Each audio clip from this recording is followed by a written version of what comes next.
Hello বন্ধুরা, আজ খিচুড়ির রেসিপি।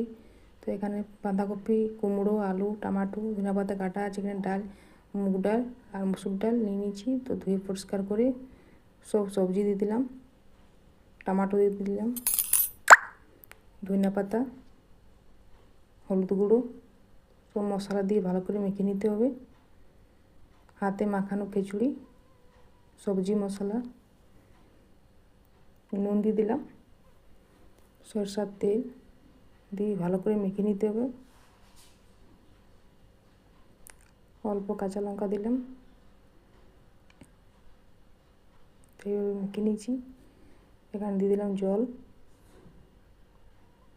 এই যে খিচুড়ি ফুটে গেছে। আমার এই রেসিপিটা কীরকম লাগছে বন্ধুরা, সবাই অবশ্যই কমেন্ট করে জানাও। এখানে খিচুড়ি সিদ্ধ হয়ে গেছে।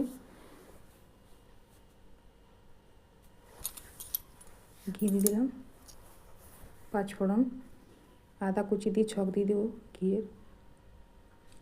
দিয়ে দিলাম খিচুড়ি, গরম গরম খিচুড়ি আমার হয়ে গেছে। এখানে